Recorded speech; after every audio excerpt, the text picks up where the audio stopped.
श्री हरिविजय कथासार अध्याय 30. सत्यभामेचे नारदांना कृष्णदान. सत्यभामेचा गर्व नाहीसा झाला. एके दिवशी रात्री श्रीकृष्ण सत्यभामेच्या महलात आले. वस्तुतः तो दिवस त्यांच्या मित्रविंदा राणीकडे भेटायला जाण्याचा होता, परंतु श्रीकृष्णास त्या गोष्टीचा विसर पडला. सत्यभामा दोन्ही हात कमरेवर ठेवून दारात उभी होती. ती मित्रविंदाचं आहे असे समजून श्रीकृष्ण म्हणाले, मित्रविंदे, कसं काय? तू सखी आहेस ना? तुझ्याच साठी केवळ इतक्या रात्री मी येथे आलो. श्रीकृष्णाचे हे बोलणे ऐकून सत्यभामेला राग आला. आपले पती आपल्याला सवतीच्या नावाने हाक मारतात म्हणजे काय? हा काय विनोद झाला? आता मी पण यांना भलत्या नावानेच हाक मारते, असा विचार करून सत्यभामा कृष्णाला म्हणाली, यावे यावे कंसासुरा, आज मथुरा सोडून इकडे कशासाठी येणे केले? आपल्याला वैऱ्याच्या नावाने हाक मारताच कृष्ण रागवला. म्हणाला, अगं तुला काय भ्रम वगैरे झाला का काय? कुशाल मला कंस म्हणतेस? मला कुठला भ्रम? आपणच जरा डोळे उघडून पहा, आपणच जरा नीट पहा, येथे मित्रविंदा कोठे आहे बरे? सत्यभामीचा आवाज कृष्णांना जाणवला. तिला गर्व झाला आहे असे पाहून कृष्ण एकदम अदृश्य झाले. आता आपण श्रीकृष्णाची समजूत करावी म्हणून पाहते तर कृष्णच नाही. मग मात्र आपल्या महलात आलेल्या कृष्णाला आपल्या मूर्खपणाने आपण घालविले याचे तिला वाईट वाटले. मग आपल्या दासीला सत्यभामेने श्रीकृष्णाकडे बोलावणे धाडलं. दासी कृष्णाकडे गेली आणि म्हणाली, महाराज, सत्यभामा देवीने तुम्हाला बोलाविले आहे. श्रीकृष्णाने त्या दासीला वस्त्रे आणि भूषणे दिली आणि सांगितले, आम्ही आज तिकडे येणार नाही. सत्यभामा तर इकडे कृष्णाच्या वाटेकडे डोळे लावून बसली होती. तिला आज सत्यभामा काही सुचत नव्हते. सत्यभामा म्हणाली, काय ग, एवढा दम कशाने लागला? दासी म्हणाली, बाईसाहेब, तुम्ही वाट पाहाल म्हणून धावत पळत आले. सत्यभामा म्हणाली, आणि तुझ्या डोक्यावरचे हे केस कशाने विस्कटले?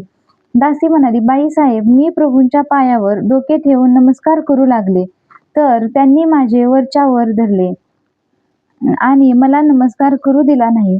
सत्यभामा म्हणाली, आणि अंगावरची ही नवी वस्त्रे कुठून आणलीस? दासी म्हणाली, बाईसाहेब, तुमच्याकडचा निरोप घेऊन आले म्हणून कृष्ण भगवानांनी दिली. सत्यभामीचे डोके चांगलेच तापले. ती दासीला म्हणाली, बरं बरं, जरा स्वस्थपणे जाऊन झोप, म्हणजे तुझा आणि शीन जाईल.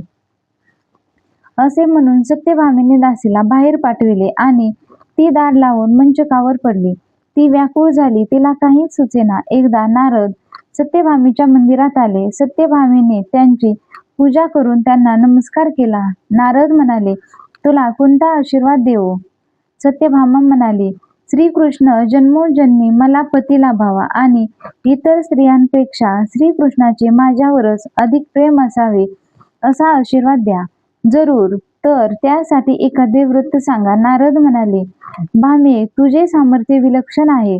मला त्यातले काही कळत नाही, पण ज्या वस्तूवर आपले विशेष प्रेम असेल ती वस्तू आपण दुसऱ्यास दान करावी, म्हणजे त्या वस्तूचा लाभ निरंतर होतो. जर तू कृष्णास दान केलेस तर तो निरंतर तुला लाभेल. भामा म्हणाली, आपण म्हणता ती गोष्ट खरी आहे, पण कृष्णाला दान घेणारा समर्थ कोण सापडणार? तेव्हा नारदाने मनात विचार आणला, ही श्रीकृष्णाची पत्नी झाली, पण तिचे अज्ञान काही दूर झाले नाही, म्हणून ही पुन्हा पुन्हा जन्म घेण्याची इच्छा करते. हिला कृष्ण महिमा अजून कळाला नाही. नंतर ते म्हणाले, सत्यभामे, श्रीकृष्णास दान घेण्यास मी तयार आहे. नारदाचे पूजन करून त्यांच्या हातावर श्रीकृष्णाचे तिने उदक सोडले. इतक्या श्रीकृष्ण तेथे आले. नारदांनी आपली वीणा श्रीकृष्णाच्या स्वाधीन केली व त्याला घेऊन ते रुक्मिणीच्या मंदिरात आले. रुक्मिणीने त्यांना नमस्कार केला व त्यांना उच्चासनावर बसविले. श्रीकृष्ण तेथे उभा राहिला.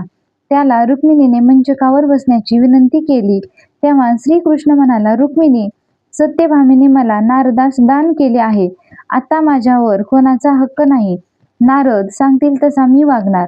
हे वर्तमान ऐकताच रुक्मिणी हवालदिल झाली व नारदाच्या चरणावर मस्तक ठेवले आणि विनंती केली, माझी सर्व स्त्रियांतर्फे तुम्हास विनंती आहे की तुम्ही आमच्यावर दया करा आणि श्रीकृष्णास आम्हास परत द्या. परत आम्ही सुखी होऊ. यावर नारदांनी विचार केला, श्रीकृष्णास मी कसा सांभाळणार? हा प्रसंग तर भामीच्या गर्वहरणासाठी कृष्णाने घडविला आहे, तेव्हा आपणच माघार घेऊया. ते प्रियवंदेला म्हणाले, प्रियवंदे, कृष्णाच्या भारंभार सोने मला तुम्ही देत असाल तर कृष्णाला मी परत देईल. सत्यभामा म्हणाली, माझ्या जवळचे सर्व सोने देऊन कृष्णास परत घेते. नारद व श्रीकृष्ण मनात हसले व सर्व स्त्रियांनी कृष्ण तुला करण्याचे ठरविले. हे वृत्तमान कळताच नारदाजवळ कृष्णास घेण्यासाठी बलराम सैन्यासह तेथे आला. त्यांच्याबरोबर उग्रसेन, वसुदेव, उद्धव, अक्रूर व देवकी ही मंडळी आली. तेव्हा श्रीकृष्ण म्हणाला, नारदा, ती पहा, आमचा थोर वडील मंडळी येत आहेत. ती आपल्याला शिक्षा केल्याशिवाय राहणार नाहीत. हे ऐकून नारद म्हणाले, श्रीकृष्णा, तू मुळीच भिवू नकोस. त्यांना काय उत्तर द्यायचे ते मी देईन. वसुदेव म्हणाले, नारदा, श्रीकृष्ण आमचे जीवन आहे. सत्यभामेस बोलण्यात फसवून तुम्ही त्याला कसे घेऊन जाता? नारद म्हणाले, मी काही कृष्णाला पळवून नेत नाही. मला सत्यभामेने त्याला दान दिले आहे. हवे तर श्रीकृष्णाशी विचारा. श्रीकृष्णाऐवजी दुसरे काही पाहिजे ते सांग, तू आम्ही देऊ. तेव्हा नारद म्हणाले, ती आता प्रियवंदेला सांगितले आहे. श्रीकृष्णाच्या भारंभार सुवर्ण द्या. मग श्रीकृष्ण देऊन मी आपला सत्यलोकात जातो. हे ऐकताच सर्वांनी लागलीच मोठी तुला उभी केली. नंतर एका पारड्यात नारदाने श्रीकृष्णास बसविले. त्याबरोबर जे पारडे जमिनीवर स्थिर झाले. नंतर सत्यभामा आपल्या जवळचे सर्व सोने घेऊन आली आणि दुसऱ्यात ते सोने ठेवले, पण पारडे जरा देखील खाली आले नाही. मग 16 सहस्त्र स्त्रियांनी सर्व सोने पारड्यात घातले. भंडारातील सर्व सोने बलरामाने आणून पारड्यात घातले, तरी कृष्ण पारडे तोलले जाईना. फक्त रुक्मिणी जवळचे सोने द्वारकेत उरले. ते आणण्यासाठी उद्धव रुक्मिणीकडे गेला. उद्धवाने नमस्कार करून रुक्मिणीला ते वर्तमान सांगितले. ती प्रत्यक्ष श्रीकृष्णाची पट्टराणी. ती किंचित हसली. तशीच उठून तुळशी वृंदावनाजवळ गेली. तिने तुळशीला नमस्कार केला. प्रार्थना करून तुळशीचे एक पिवळे पान घेतले. ते एका रत्नजडित सुवर्ण ताटात घालून झाकून ती कृष्णतुलीच्या जागी आली. तेथे येताच तिने नारदाची व श्रीकृष्णाची पूजा केली. तिने ते तुळशीपत्र सुवर्णावर ठेवले. त्याबरोबर श्रीकृष्णाचे पारडे आपोआप वर उचलले. त्याचा सर्वांना ब्रह्मानंद झाला. रुक्मिणीने एका तुळशीपत्राने कृष्णास जिंकले. ते पाहून सत्यभामेचा गर्वपरिहार झाला. नंतर नारद देवलोकी निघून गेले. रुक्मिणीने कृष्णास आपल्या मंदिरात नेले.